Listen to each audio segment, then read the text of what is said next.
estadual, deputado federal por vários mandatos, conselheiro do Tribunal de Contas do Estado, e está aqui para falar com a gente. Quando fala, geralmente as pessoas querem ouvir ou buscam de todas as formas saber o que é que pode acontecer no meio político do Estado, já que João Leite Schmidt é uma das principais figuras, uma das principais lideranças do Mato Grosso do Sul. E a gente recebe, neste momento aqui nos estúdios da CBN, o presidente do PDT, João Leite Schmidt, a quem a gente agradece a gentileza, presidente, de atender o nosso convite e vir falar conosco. Bom dia. Bom dia, Otávio. Bom dia, Lucas. Bom dia a todos que estão aqui e principalmente aos nossos ouvintes. Eu estou à disposição. Não importa o que eu fui, importa o que eu sou. Eu sou presidente do PDT e o PDT tem candidato a governador. É por isso que eu estou aqui. Muito bem. É justamente por isso que a gente começa perguntando para o senhor. O senhor já fez várias articulações ao longo da sua carreira. A gente tem certeza que foram muitas as conversas, as experiências trocadas. Este ano a gente tem aí 3 nomes fortes, pelo menos até agora. A gente tem 3 nomes fortes, que é o do juiz Odilon, é o candidato do PDT, é o nome do PDT para essa disputa, o atual governador Reinaldo Azambuja e o ex-governador André Putinelli. Eu pergunto ao senhor, essa campanha, essa pré-campanha, esse momento de construção, é um momento muito difícil? O senhor já viveu momentos piores ou esse momento está fácil? Não é nem difícil nem fácil, porque cada eleição tem a sua circunstância, o seu momento. Nós estamos vivendo um momento muito difícil porque, na minha avaliação, a República já acabou. Essa Constituição de 88 ninguém respeita mais, nem o Supremo. Nem os ministros respeitam mais o Supremo. Isso é público e notório. Ontem nós vimos uma cena degradante própria de octógonos, onde as pessoas lutam. Imagino que o senhor não imaginava ver isso, né? Nunca imaginei. Eu tenho 82 anos, o Supremo Tribunal Federal era o Supremo Tribunal Federal. Então, a verdade é que nós precisamos convocar uma Assembleia Nacional Constituinte pura, termina de fazer a Constituição, se encerra, vai embora. A Constituição não é feita para os deputados. Essa de 88 foi uma Assembleia que não foi pura, os deputados fizeram a Constituição para eles, não é? E nós estamos vivendo 30 anos com essa Constituição cheia de remendos, os poderes já não funcionam mais, ninguém respeita o poder executivo, o presidente da República é acusado de corrupção permanentemente, tem 2 denúncias, o Congresso rejeita as denúncias a troco de liberação de emendas, e o povo vendo tudo isso. Então é um momento terrível para se fazer política, mas tem que ter coragem para dizer isso que eu estou dizendo. E é dizendo isso que nós vamos vencer as eleições. Não importa o adversário. O povo não quer mais isso que está aí. E isso que está aí, há poucos dias, esse fim de semana, eu vi um ministro, né, da Casa Civil, tocando pandeiro e fazendo karaokê, com a senadora batendo tamborim e o outro tocando gaita, isso numa praça. Virou festa. Virou festa, quer dizer, um desrespeito ao povo. Esse pessoal pensa que tudo é festa, tudo é fácil. Você tem cara que não tem terra, que não tem teto, que não tem emprego, que não tem... E esse povo tocando e cantando. O senhor... O doutor Odilon lidera os números nas pesquisas, a gente vem vendo isso. Conversei com ele aqui, questionei-o com relação à possibilidade dele ser candidato ao Senado, ele foi enfático em dizer que é candidato ao governo, e ontem o governador Reinaldo Azambuja deu uma declaração um tanto quanto misteriosa, dizendo que lá para junho ou julho a relação do PSDB com o MDB pode ter mudanças aí. De fato, o que a gente percebe então é que o Mato Grosso hoje tem confirmado Odilon de Oliveira candidato ao governo, o restante tem que esperar ainda. Eu acredito que é o abraço dos afogados. Eles não vão se dividir. A elite política daqui não vai se dividir. Isso é uma enganação. Eles têm um ponto comum, que é dominar o governo. Sai um, entra o outro, sai um, entra o outro. Nós não passamos pelo governo. O Odilon nunca exerceu função pública, eletiva. Então pode não ser uma novidade se PSDB e MDB se unirem? Vai se unir, é o que eu estou dizendo. É o abraço dos afogados. Vão se unir, vão perder. Porque o povo tem consciência de que esse pessoal não pode ficar. Não é apenas uma troca de comandos, os interesses são os mesmos. né? Os empreiteiros, os prestadores de serviço, a farra com o dinheiro público. Você vai ver a quantidade que o governo gasta com publicidade. São milhões e milhões, e nem sei se faz a publicidade. Esse é que é o negócio. Presidente, nós temos essa narrativa do novo, ela vem sendo muito utilizada por vários candidatos, não só aqui em Mato Grosso do Sul, Brasil afora, porque realmente o status quo que nós temos hoje está sob inteira desconfiança e essa talvez seja e é realmente uma procura dos eleitores no Brasil inteiro. Mas qual o risco correm os eleitores do país em pedir o novo e o novo pelo novo, esse novo não agregar, e como o PDT tenta tratar isso para não cair nessa armadilha de talvez não conseguir dar substância ao novo, e o novo do PDT é o doutor Odilon? Eu gostaria de dizer o seguinte, o doutor Odilon é novo na política, mas ele foi magistrado por 30 anos, exerceu várias funções nessa área, foi procurador, foi promotor, foi juiz estadual, juiz federal, tudo por concurso público. Um homem pobre, veio da roça, com 17 anos vai conhecer letras, entra numa escola, quer dizer, é um homem calejado pela vida. É o exemplo típico do nordestino que chega e ajuda a reconstruir o Brasil. Ele não é novo porque ele vem combatendo a corrupção e o crime organizado durante todo o seu período de juiz. Esse cara aprendeu com Fernandinho Beiramar. Não é? Esse cara é ameaçado dia e noite. Mas tem economia, tem todas as questões. Mas eu vou te contar, eu, por exemplo, fui advogado. Eu me formei na Universidade do Brasil, no Rio de Janeiro.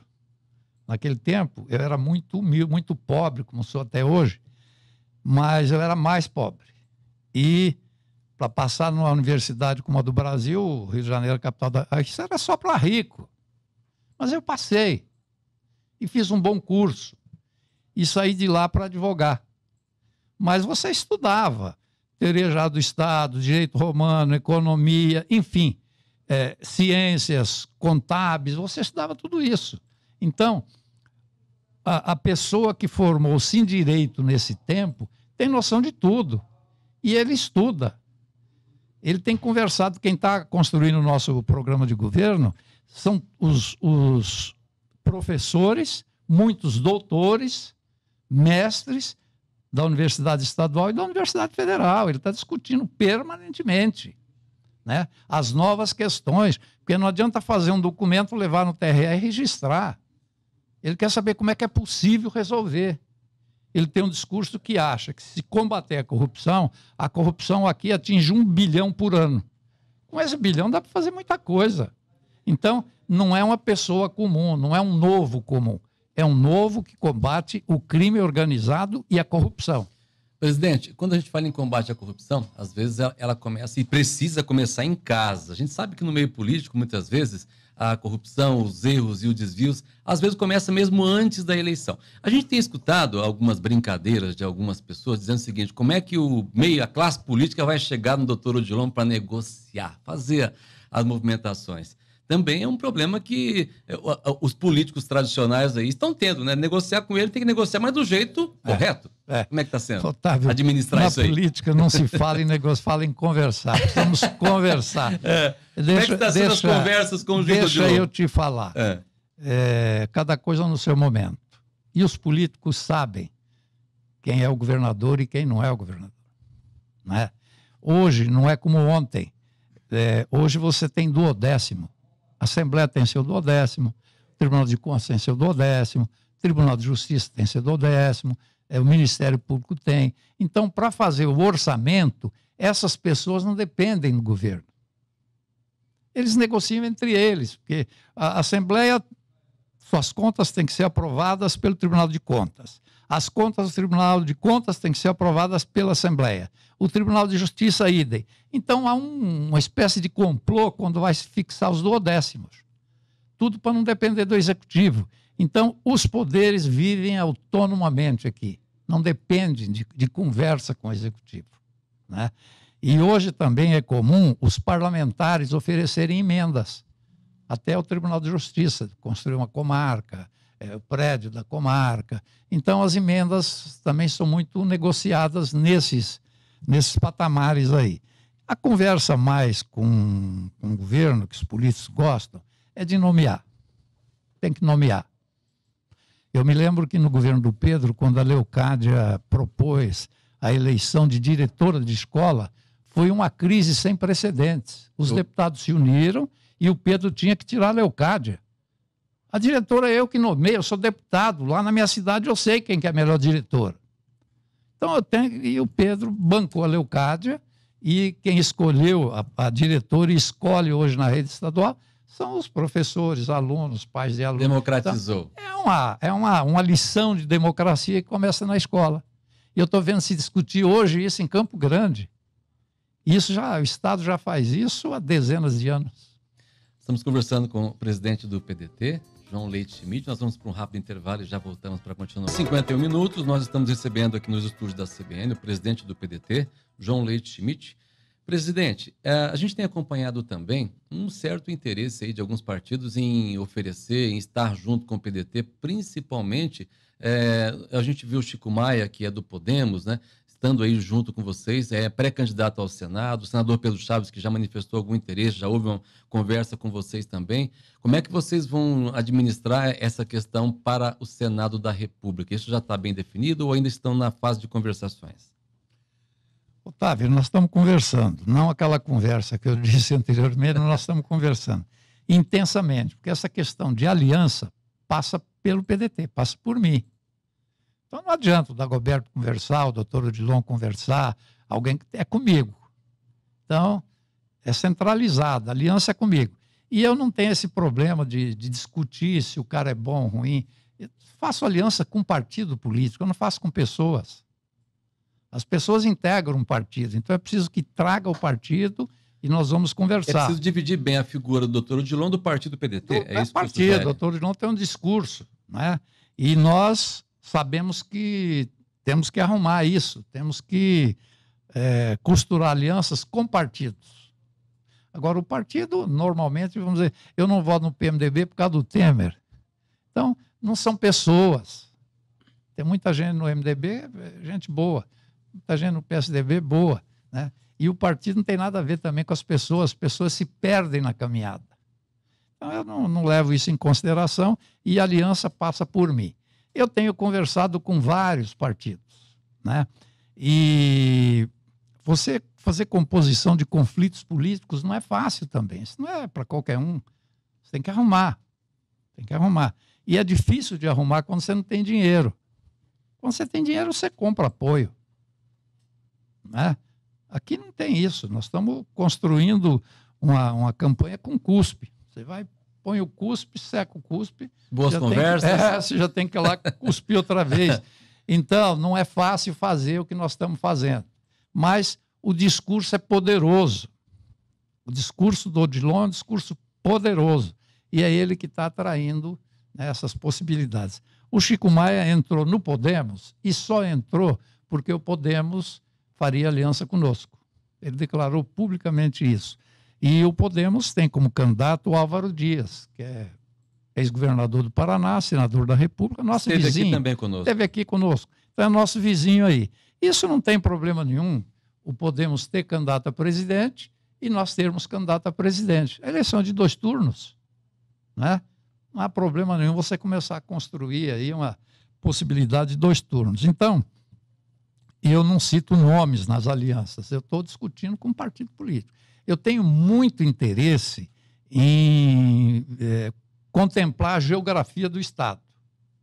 Gostaria de atender Corumbá, vamos atender Dourados, temos que atender Dourados, não é? Nós não podemos fazer uma construção só em Campo Grande. Você está dizendo que pode vir um vice de Corumbá ou de Dourados? Não, pode vir de Corumbá, pode vir de Dourados também, como senador da República. Como senador da República, não é? Também. Pode. Nós não temos esse problema.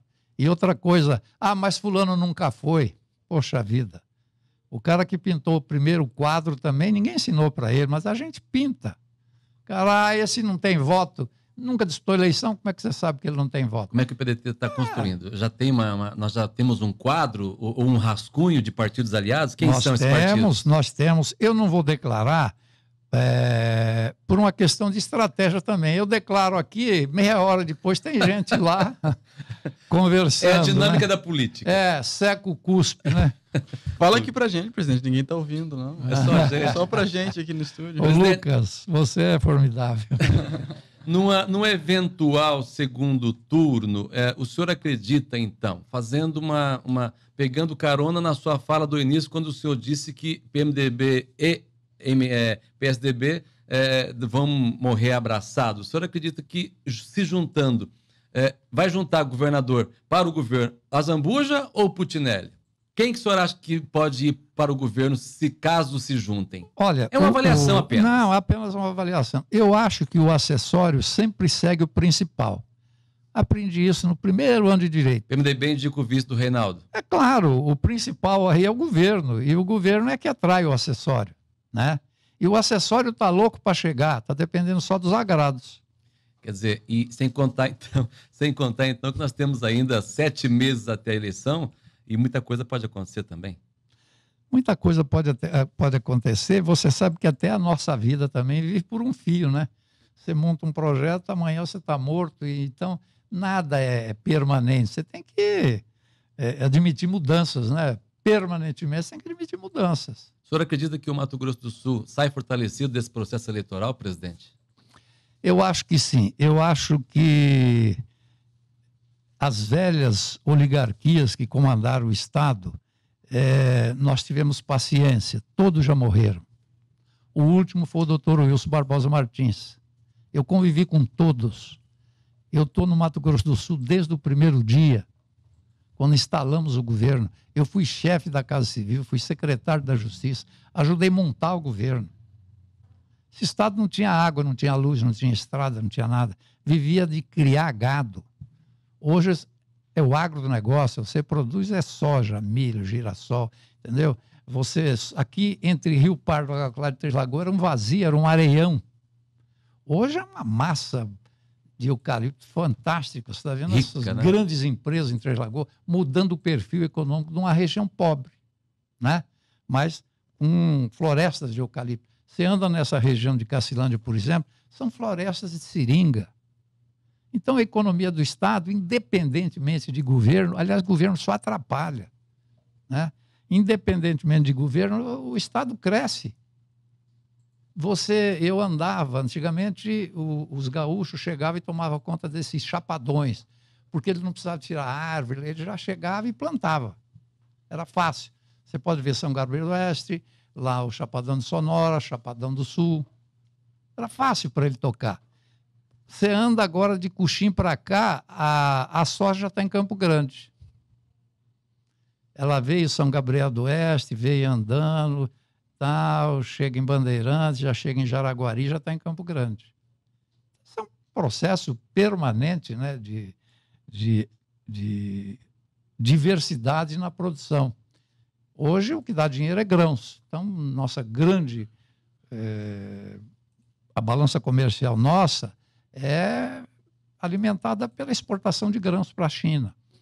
E, infelizmente, ainda persiste uma tal de Lei Candir, que naquela época, você, para exportar, havia um esforço para exportar. O governo precisava de divisas. Então, essa Lei Candir veio para isso, para exportar, né? E quando exporta, não paga nada. Agora, como é que o Estado vai viver com a Cargill, com a ADM, exportando tudo?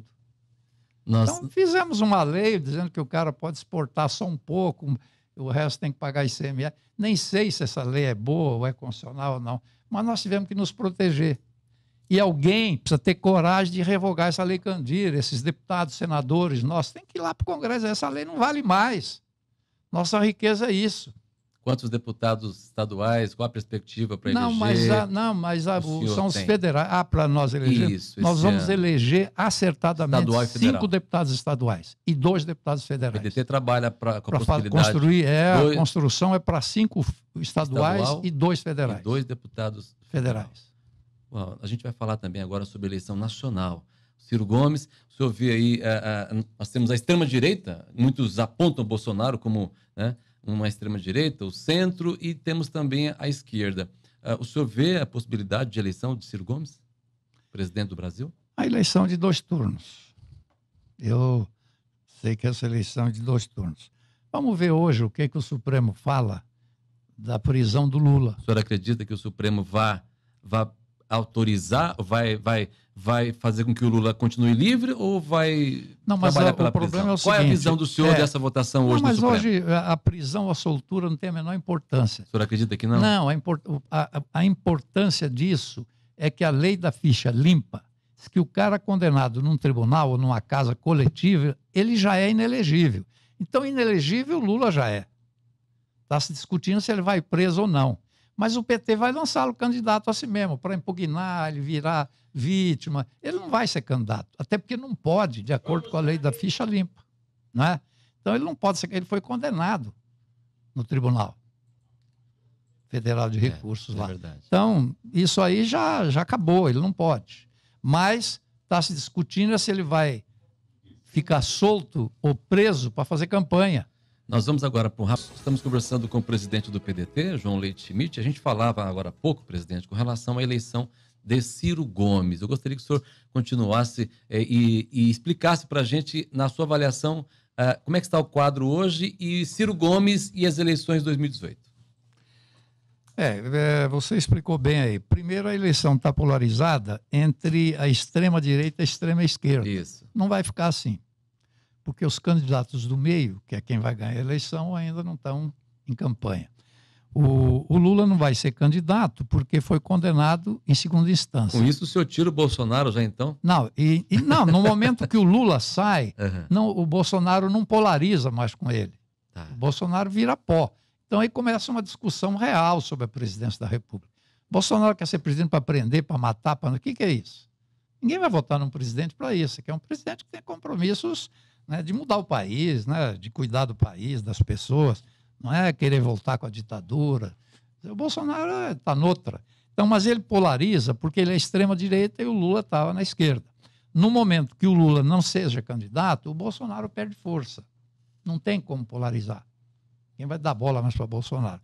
Então, nesse momento, o eleitor da esquerda ou da centro-esquerda pode votar no Ciro Gomes, que é o candidato mais próximo desse contexto. Então, eu acho que por aí é possível se construir a candidatura do Ciro para ele chegar ao segundo turno para disputar com alguém do centro-direita, que é não o Bolsonaro, mas alguém do centro-direita. Seria o Alckmin, seria qualquer outro candidato do PSDB. Presidente, para a gente poder, eu tenho certeza que o senhor tem muitos compromissos e veio aqui passar essa manhã com a gente. Eu gostaria que o senhor fizesse a sua mensagem para aquele eleitor que no Mato Grosso do Sul anseia viver num estado melhor, viver num país melhor. E o doutor Odilon, ele se apresenta de fato como um candidato que vem para poder solucionar, ou pelo menos para participar ativamente do processo de combate à corrupção, desvios, e dar ao Estado um novo rumo. O senhor também, o senhor é presidente do partido, o convidou para estar lá. O senhor avaliza tudo isso? Eu avalizo. Eu tenho convivido com ele intensamente e dentro da simplicidade dele, eu tenho observado o grande interesse que ele tem de resolver as questões mais prementes do povo sul-mato-grossense. Você anda por Campo Grande, por exemplo, anda por aí, lixão, povo sem casa, as favelas renascendo em Campo Grande, né? Buraco. Eu vi até um anúncio na carroceria lá de uma caminhonete, vende-se buracos, tratar na rua tal, se os buracos não a engoliram ainda. Então, nós temos que ter na cabeça gente que queira resolver os problemas definitivamente. Está faltando gestão, então. Está faltando gestão. E não sei se é nem gestão, porque são heranças. E eu não tenho nada contra o Marquinhos, mas vai falar que foi o Bernal? O irmão dele governou Campo Grande 8 anos e viveu dos tapa-buraco, 8 anos. E é o Bernal que fez buraco em Campo Grande. O André Pinheiro governou 8 anos e viver de tapa-buraco. Quer dizer, os buracos é uma fonte permanente de riqueza de muitos, né? Então, nós não vamos ficar sem buraco. A minha avaliação é que o Odilon vem para tapar buraco. Não esse buraco físico, mas acabar com esses buracos no orçamento do Estado, né? Esses incentivos fiscais realmente tem que ser verdadeiro, não é toma lá da cá, eu te dou incentivo, você me devolve tanto. Isso vai acabar no Estado. Isso vai acabar. Doutor Odilon não conviverá com isso. Então, você vai ver uma administração real e vai sobrar dinheiro para cuidar da casa popular, de uma educação melhor. Não é problema de construir escola, porque tem escola fechando. As famílias diminuíram, né? Houve um tempo que você fazia mais escola, as famílias tinham 10 filhos, 8 filhos, 7 filhos. Hoje eu tenho poucos filhos, todo mundo tem poucos filhos hoje, então as escolas estão fechando. O problema é dar qualidade a essas escolas, ao ensino. E o PDT tem o discurso da escola de ensino de tempo integral, né? Você pega a criança de manhã e devolve à tarde. É isso que nós temos que fazer. E cuidar da saúde. Não é coisa tão complexa. É só aplicar bem o dinheiro. Você obrigatoriamente é dever constitucional aplicar um percentual na educação e na saúde. Tem que fazer isso. Não é, por exemplo, o governador André Puccinelli está sendo processado porque não aplicou o percentual que ele tinha que aplicar na saúde. É crime federal. Então, nós temos essa visão de que o Odilon vai cuidar disso. Não deixar ter buraco no orçamento, problema dos incentivos, tratar com seriedade, incentivar, trazer empresas, gerar emprego, né? Você gerando emprego, você gera renda. Então, tudo isso é importante. E cuidar dessas pequenas cidades que estão abandonadas. Esse é o nosso recado. A gente fica muito feliz de poder ter recebido o senhor aqui na CBN, bater esse papo agradável. Ficaremos aqui a manhã toda falando sobre Mato Grosso do Sul e eleições para aprender um pouco mais também. Volte mais vezes à CBN, presidente. Otávio, muito obrigado. Agradeço a você, ao Lucas, a todos que estão aqui. E principalmente aos nossos ouvintes. Eu fui meio veemente, porque o momento exige veemência, né?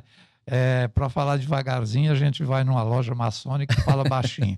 Aqui tem que falar com um pouco de veemência. Agradeço a vocês todos a paciência, ao ouvinte em particular, e quando quiser conversar, eu estou à disposição. Muito obrigado. Muito obrigado também. São 10h10, conversamos aqui com o presidente do PDT, o João Leite Schmidt. 10h10.